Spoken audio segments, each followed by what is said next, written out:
Nahawakan niya na po ako. Kumbaga take na po kami, tapos nahawakan niya ako nun sa dibdib. Tapos sabi ko, teka lang, hindi to. Tapos sabi niya, ay, akala ko kasi pwedeng hawakan.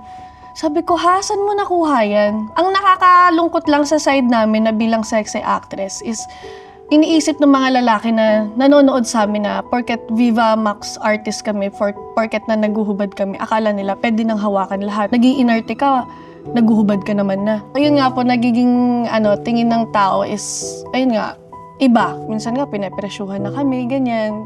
Magkano ka ba, ganyan. Yung last time po na nag-viral dun sa isang interview ko, totoo po yun, meron po talagang nag-offer sa akin na talagang milyon. Milyon na na... Test of rin. Oo po. Grabe talaga. As in.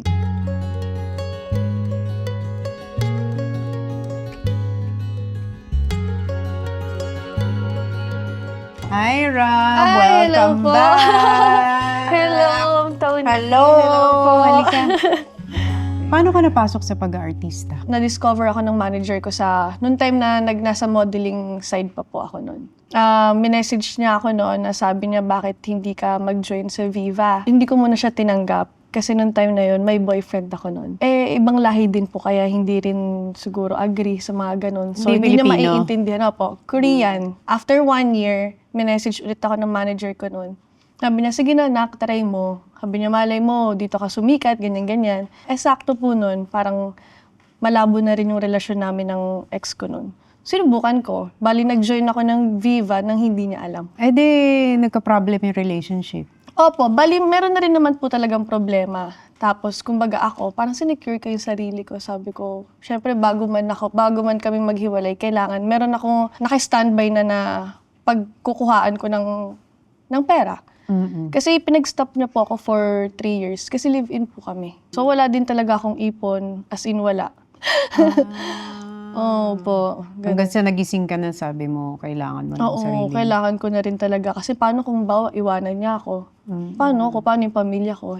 Nagsusupport po ako sa family ko. Naging breadwinner ka ba? Opo. Talagang ako na po talaga yung nag-support din ng school ko. Since po nung nag-stop po ako ng school, first year college. Doon po siya. Kasi si mama, nakikita ko po, nahihirapan na rin. Ayoko naman din na iasa lahat kay mama. Since mag-isa na nga lang po siya, kumbaga ayoko na parang maging pabigat pa ako sa nanay ko. Gusto ko yung tutulong din po talaga ako sa kanya. 3 years old pa lang po ako, naghiwalay na po yung mom and dad ko. Si papa kasi noong time na yon, parang naglolo ko pa nun.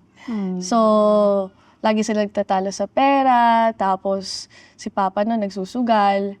Tapos may times pa na nahulihan ni mama si papa na may babae nun. So parang ganun na siya, naglabo-labo na. Pero syempre, bata ka nito, hindi mo to alam. Opo, hindi ko Kwento na po lang alam. to Kwento sa'yo. na lang po. Parang dun ko na lang din tinanggap na parang wala na talagang mama and papa na magbabalikan. Ang sakit lang din po kasi pinangarap ko po talaga na mabuo yung family ko. Sorry. Lahat yan bubog ng bata. Opo. Lahat ng batang galing sa broken family. Naiinggit po ako sa mga kaibigan ko, sa mga classmate ko na nakikita ko yung family nila, yung mama and papa nila nandun sa school magkakasama sa mga importanteng occasion ng buhay nila. So parang ako, sana maging ganito rin ako. Sana mabuo yung family ko. Kasi sobrang love ko po yung mama and papa ko. Opo. Yun lang ang dream mo, no? Yun lang po, sobrang simple lang. Kahit naman din po ngayon ngayon hindi po sila okay, pero parang nagiging casual po sila dahil po sa akin. Siguro dahil mahal po nila ako, kaya ayaw nila na makita ko na magkaaway sila. Kahit hindi sila okay, parang pinipilit nila na maging okay para sa akin. Ganun po. Ang pinaka naapektuhan talaga sa hiwalayan ng mag-asawa, yung mga bata, no? Sabi ko nung dati kay Papa, wag ka nang wag ka nang gumawa ng panibagong family. Ako na lang. Sinabi mo yun sa dati Sinabi mo. ko nun kay Papa. Syempre hindi ko rin naman kumbaga masisisi si Papa kung kailangan pa niya ng isang parang katuwang na kasama niya sa buhay niya. Kaya yun po. Tapos yun, hanggang sa nagkaroon po ako ng kapatid sa kanya na dalawa. Di ba pagka ganyan, na lumaki ka, na broken yung family, nakaka-affect yun sa personality ng isang bata, tsaka Opo. nakaka-affect yun sa pananaw Totoo mo po. sa mundo. Totoo po yun. Totoo po yun. Kasi kumbaga parang doon ka sa kanila kukuha ng aral, lahat ng mga... Ang love. ng love, which is hindi mo siya makukuha ng basta-basta lang dyan. Sa labas. Oo, sa labas. Kundi sa kanila talaga. Oo, kasi ang hinaharap ng bata sa isang tahanan is yung love, acceptance, security. Opo. Di ba? Lalo na po babae ako, kailangan ko ng tatay. Kailangan mo ng father figure. Opo, Yun ang opo, kailangan opo. ng batang Opo, babae. Opo. Kumbaga halimbawa kung magka-boyfriend man ako, kung halimbawa ganyan po, kumbaga siya yung parang mauuna agad na kilala rin tong lalaki, ganyan. Siya yung talagang magtatanggol sa akin kung halimbawa may manakit man sa akin. So may tendency ba na dahil kulang yung love, parang usually yung tendency ng bata, naghahanap sila ng love Opo, ayun po. sa labas? Opo, kaya po siguro nagkaroon ako nun ng, ayun po, yung Korean po. Parang 15 years gap po namin. Naging boyfriend mo yung Opo, Korea. halos 15 or 12, mga ganun po. Di ba ganun nga yun? Maghahanap Opo. ka ng love and security. Sa labas. Pag hindi mo yun nakuha sa loob ng ng bahay. bahay. Ilang taong ka lang noon nung naging kayo? Bata pa, teenager. Bata pa po ako. Opo. Nung una pa, okay naman po yung relasyon namin. Pero syempre, hindi rin naman maiiwasan yung away bati sa relasyon. Kumbaga, may times na nahuhuli ko siya na may girl. Pero ako parang, ayokong magsisi na sabihin sa akin ng mama ko, papa ko, dapat hindi mo muna siya sinagot. Dapat di ka muna nagsama sa bahay. I mean, magkasama kayo sa bahay. Dapat mas kinilala mo pa siya. Parang ayoko pong may masabi yung tao sa akin.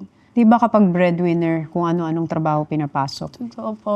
Ano mga pinasok kong trabaho dati nun? Nag-try po akong mag-work sa isang bar, sa isang umise, sa Malate and sa Makati. So, nagsiserve po kami ng alak. Pinaalam mo ba to sa mama mo tsaka Hindi papa po, mo? hindi Oh. po nila Kasi hindi ka alam. papayagan. Opo. Ha?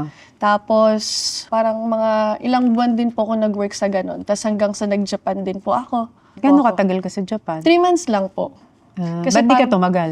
Siguro isa na rin po yung dahilan na homesick ako tapos parang nababaan din ako ng sahod. Kaya parang sige, wag na lang, dito na lang ako sa Manila. At least malapit lang din ako sa family ko. Pero nung nag-breadwinner ka, ang dami mong napundar para sa family mo, di ba? Opo, bali ngayon sila mama, nabigyan ko sila ng maliit na negosyo which is Pisonet.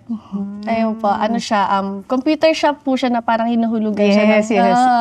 And then si Papa, ayun, nabigyan ko rin naman po kahit papano din ng bahay, ganyan. Wow. Opo. So, paano ka napapayag na mag-Viva Max? Napapayag po akong mag-Viva Max kasi kailangan ko na rin po. Kasi yun po yung time na naghiwalay nga po kami ng ex ko nun. So parang wala akong alam na ibang work. Kasi hindi naman din po ako tapos ng pag-aaral. Tapos sabi ko, wala nang parang feeling ko wala nang tatanggap sa akin na trabaho kasi wala naman ako experience po eh. And then, dumating si Viva na hindi ko naman din ine-expect na parang may chance pala akong mag-artista. May chance pala na tawag dito na magbabago yung buhay ko, ganyan. Tapos ayun po, hanggang sa nagtuloy-tuloy na po siya. So, Yun hindi po mo ako. pangarap maging artista nung bata? Nung bata, opo. Pero syempre po, pinangarap as times mo na goes rin. by, talagang parang nabago. Kasi gusto ko po talaga mag-flight attendant. Kasi gusto ko po Talagang talagang, dream. gusto ko pong gumala-gala kasama yung family. Mag-travel. Opo. So, paano nabago yung buhay mo nung nag-Viva Max ka? Grabe po. Kumbaga parang lumaki din po yung community ko. Maraming nakakilala din sa akin. Bukod sa, naging influencer din po kasi ako noon before. So, madami po yan. Naging streamer po ako, nag-vlogger po ako, nag-modeling, and then marami din po akong pinasok na work na bago po ako mag-Viva. So parang doon na rin siya nabuo lahat hanggang sa nasusuportahan ko sila mama, nabibigyan ko na rin sila ng mga, ayun, katulad po, yung kapatid ko, napag-aaral ko na rin. Tapos nakapagpatayo na rin po ako ng bahay. Meron din po akong ginawa na negosyo, mga partnership po sa negosyo, mga business, ganyan. Mga investor, ganyan. Wow. Hindi kasi naalala ko, interview ko si Angelica, nag-share siya ng mga challenges. Minsan natitake advantage, Hindi minsan naman po maiiwasan talaga yun pagdating nangyari sa din yun sa'yo. Opo, nangyari naman din po yun sa akin. Yung unang movie po na yun is isang actor, din isang talent. Yung sa actor po, siguro nakalimutan ko ata na sabihin ko ano yung limitations ko or what. So, parang hindi niya sinasadya na hawakan niya yung Dibdib mo. dibdib ko. So, parang nakita po yun sa camera. Nakita rin naman po ng director. Tapos sinabi sa akin ng director, sabi niya, okay ka lang ba? Gusto mo kausapin ko yung, co-actor mo. Wag ba natin ipalabas to? Ano ba, komportable ka ba? Tinanong naman po ako. So sabi ko, hindi, okay lang naman po. Ano na lang siguro, pagsabihan nyo na lang po na ito po yung limitations ko. And then yung sa talent naman po, ang nakakainis kasi dun sa talent, nahawakan niya na po ako. Kumbaga take na po kami, tapos nahawakan niya ako nun sa dibdib. Tapos sabi ko, teka lang, hindi to. Tapos sabi niya, ay, akala ko kasi pwedeng hawakan. Sabi ko, saan mo nakuha yan? Ang nakakalungkot lang sa side namin na bilang sexy actress is iniisip ng mga lalaki na nanonood sa amin na porket Viva Max artist kami, porket na naguhubad kami, akala nila pwede nang hawakan lahat. May judgment. May judgment. Kasi nga, naguhubad ka, nagpapakita ka ng katawan, nag-iinarte ka, naguhubad ka naman na. Parang ganun yung mga sinasabi ng tao. So, paano mo hina-handle pag ginaganon ka? Nung una po, tawag dito, hindi ko siya masyadong maintindihan kung bakit sinasabi ng tao. Samantalang alam ko naman na trabaho lang naman yung ginagawa namin. Na which is, nakakatulong pa nga kami. Sa mga kalalakihan. Ay! Oo. Kaso nga lang po, yun nga po, nagiging tingin ng tao is, ayun nga, iba. Tapos parang sinasabi ko na lang din sa mga kaibigan ko, nasabi nga din nila na wag na nga lang daw pansinin kasi mas kilala ka namin. Pagpapasok ka sa ganitong klase ng trabaho, Opo. pag sexy star, Opo. feeling ko kailangan sobrang tibay mo bilang Totoo isang po. babae. And kaya mong tumayo para sa sarili mo. Opo. Kasi walang ibang magpoprotekta sa'yo. Kundi sarili mo lang eh. Walang iba. Ikaw lang, sarili mo lang. Kung may magbastos sa'yo, ikaw lang pagtatanggol mo yung sarili mo eh. Magsiset ka ng boundary. Opo, yun po. You are the best example of how you want others to treat you. Opo. So it takes a lot of maturity din. Opo. Kung Sobra. papasok ka sa ganitong klaseng Sobra po. trabaho. Kaya pag once na may mga nagsasabi sa akin, gusto namin pumasok sa ganyan. Ako po, actually, hindi ko po siya nire-recommend or hindi ko ina-advise na pumasok din kayo sa ganitong klaseng trabaho. Kasi kailangan nyo ng tibay ng loob. Kasi ako naman, hindi ko po pinagsisihan na nandito po ako ngayon. Kumbaga, sobrang thankful po ako kasi nga ang laki po ng binago niya sa buhay ko. Pero as ako na meron akong batang kapatid na babae tapos gusto niyang pumasok, maging katulad ko, hindi ko po i-advise. Kasi, kumbaga, parang feeling ko hindi niya makakayanan ko ano yung mga pwedeng ibato sa kanya ng tao. Oo, kailangan ng matibay ang po loob. eh. Pero syempre, di ba may breaking point din ng babae? Oo naman po. Meron po talaga. Siguro yung mga talagang below the belt na yung mga sinasabi ng mga fans, ganyan. Yung minsan May nga, ganun, may ganun? meron na po. Minsan nga, pinapresyuhan na kami, ganyan.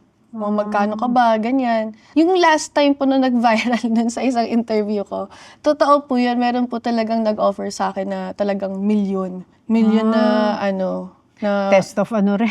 Opo. Grabe talaga. As in, kumbaga parang, grabe, wala kayong magawa sa pera. Di ba pag may mga pinagdaanan ka na sa buhay tsaka sa mga relationship, naiiba na yung pananaw mo once you enter a new relationship. Opo. Tapos ngayon, you have a boyfriend. Ano na yung mga non-negotiables mo and boundaries mo kapag pumasok ka sa isang relationship? Kailangan siguro dapat namin iwasan yung lack of communication. Kasi yun yung number one na kailangan sa relasyon, communication. Kasi pag hindi nyo sinabi ko ano yung nararamdaman nyo, tapos ipinalipas nyo lang, wala. Yun na talaga yung cause ng away. Ano yung challenge na pareho kayong nasa isang industriya, pareho kayo nasa showbiz? Sa amin naman po dalawa, pinag-uusapan naman po namin regarding dyan. Lalo na, syempre ako po. Siya po kasi wholesome eh. Ako po sexy actress eh. So, parang siya naman po naiintindihan naman po niya. Alam namin sa isa't isa na trabaho to. Wala po kami yung parang, bawal ka sa ganyan, bawal kayong ganyan. Wala po. Ayaw din po namin ng ganun kasi alam din naman po namin yung trabaho namin. Paano ka napapayag dun sa GL, Girl Love? Mas mahirap ba kapag lalaki yung ka-love scene o babae yung ka-love scene? Sa akin po, mas comfy po ako pag babae po yung Kasi alam niyo po yung limitations niyo sa isa't isa eh. Alam yung hanggang dito lang pwedeng hawakan.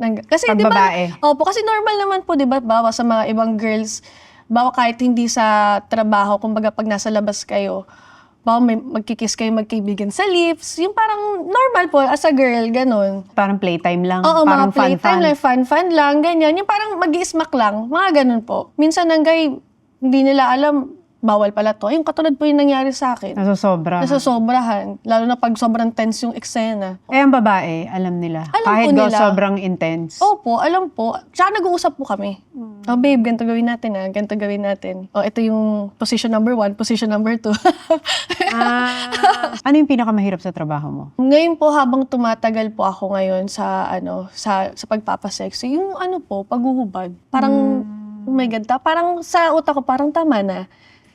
Parang okay na to.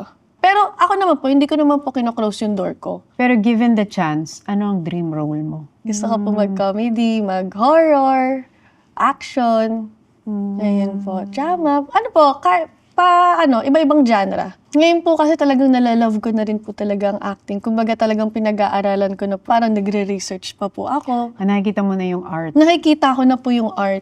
Eh, di ba nasa Batang Riles tsaka Pipita Opo, Manaloto ka na? opo. Eh, di sobrang gaan nun sa feeling na iba yung timpla, iba yung eksena, iba yung ginagawa. Sobra. Parang, oh my God, dati parang hubad lang na hubad. Ngayon, wala na. Parang ang sarap na. Kasi nga, parang hindi ka nakikita ng tao na puro katawan lang. Kumbaga nakikita ka ng tao na may talent ka rin pala. Kasi di ba once you bare your skin, tapos feeling ng tao nakita na nilang lahat sa'yo. Kasi sometimes people see us through our physical, Totoo pero hindi po. naman nila nakikita Nakikita ko ano yung yung panloob. at kung sino ka talaga Opo. on the inside. Kung merong isang bagay na gusto mong malaman ng tao tungkol sa'yo, ano yun? Mas gusto kong makilala ako ng tao na mapagmahal sa family, na totoong tao, na hindi po kasi ako, kumbaga wala po akong filter eh. Tsaka po ako, loud person ako. Kung ano po yung nakikita nyo, yun po yun. Ito po, si Rob po to. Ito yan! Ito na! Yan. Hanggang kailan mo nakikita yung sarili mo na ipapakita mo yung katawan mo? Before po, sabi ko, pag once na nagka-baby na ako. So kahit may asawa, okay lang. Baby ang stop. Siguro, baby, if ever na maintindihan naman na asawa ko, parang feeling ko okay naman. Depende din po Pero siguro. yung baby, yun ang Opo, magdedetermine. Kasi, iba na eh. Pag once na lumaki yung anak mo, tapos biglang may mga kaibigan siya na magtukso-tukso sa kanya na, nanay mo, nakita ko nakubad. Parang ang sakit po nun, di ba? So, parang ayoko pong mangyari yun. Ayoko pong may masabi sila sa anak ko. So nakikita mo ba yung sarili mo? Anytime, 5 years from now, 10 years from now, na gusto mo na mag-asawa, gusto mo na mag-baby? Ayun po, siguro mga after 5 years from now. Oh, yun yung parang mga goal in life. Opo. Pero kung ikaw i-describe mo yung sarili mo, like on a normal day, kung wala kang trabaho, ano lang ang gusto mong gawin? Matulog, Sa pahinga. bahay lang? Opo, pahinga, bahay. Yun lang po Yun talaga. ang mga hobbies mo. Ngayon po, ang ginagawa ko ngayon para syempre mas maging healthy, nagra-run po ako. Nasa running era. Nasa running era. May mga ganyan. Running era. Ako nasa lifting weights era. Wow! Nagbubuhat. Ikaw naman nasa running era. Running era and pickleball era. Nasa pick. So, si Ra, pag walang trabaho at walang ginagawa, yan ang Yeah. mga, Opo. nasa era siya ng pickleball at running. Running, yes. Ayun po ngayon. May diet ka ba? Opo, meron din po akong diet. Kasi mabilis po akong tumaba, mabilis din po akong pumayat. Paano ang diet ni Rob? Ang diet ko po, fasting po ako ng, ang window hour ng kain ko is 12 to 8. Intermittent? Naging intermittent ka? 16-8? Opo, yun po So, siya. yun ang pinapractice mo? Effective Opo, sa'yo? effective po talaga sa akin. O pagdating sa movie, ano ang mga type of movies na gusto mong panuorin? Mahilig ako sa mga barilan. Mahilig ka sa action film. Action film. Ano favorite movie mo? Terminator, mga ganun po. Basta mga barilan mahilig po. ka sa mga Tapos action. mga zombies, ayan. Tapos syempre, K-drama, ganyan. Upa-upa. Kasi gusto namin makilala si Rob behind the sexy image. Kung color ka, anong color mo ina-associate ang sarili mo? Siguro white. White po. Maayos naman po akong tao eh. Maayos naman po akong tao. So, kailangan mo lang din talagang kilalanin kung sino ko. Kasi gano'n naman po eh. Kasi madalas po ang first na impression sa akin is mataray. Pero pag once na nakilala nila ako, ano pala, loka-loka, kalog, ganun po.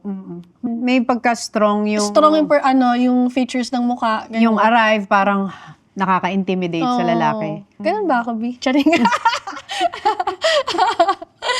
So, ano na yung biggest dream mo ngayon? Magkaroon po ako ng isang malaking bahay na kung saan sama-sama kami ng buong family ko. Kasi yung gusto ko po nakikita sila mama and papa habang tumatanda sila. Kasi nga, syempre di rin naman natin masasabi yung panahon eh. I mean, ayaw mo siya isipin pero nakakatakot. Parang hindi ako ready. Any of your loved ones? Any.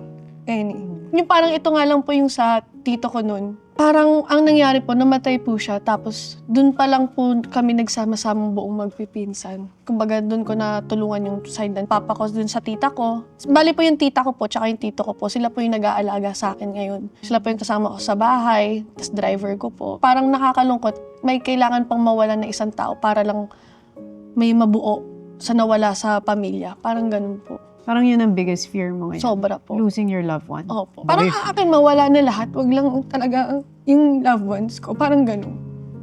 Hindi ko talaga po kaya. Ginagawa ko po to para sa kanila eh.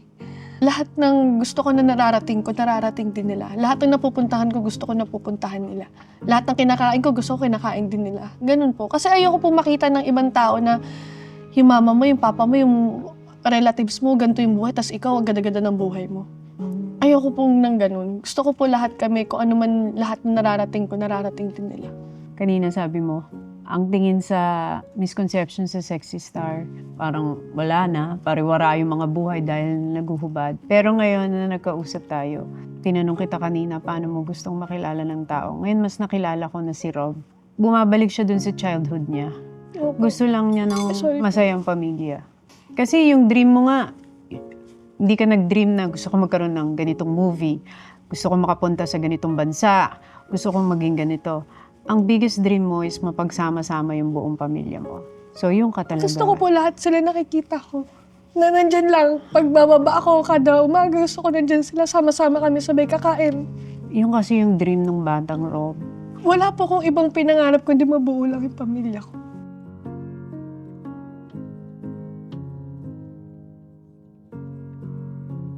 Pag sinabing happiness para kay Rob, ano yun? Na magkasama-sama kami ng family ko. Yun po ang happiness ko talaga. Tsaka pagdating po talaga Happy sa family. family, talagang sobrang lumalambot po talaga ako. Yun ang soft spot mo. Opo. Eh kasi nga yun ang biggest dream mo. Laging may kurot yun. Sobra No? po. Sobra. One day. O yun na rin ang Salamat. prayer ko para sa'yo. Salamat Ma-complete yung po. family.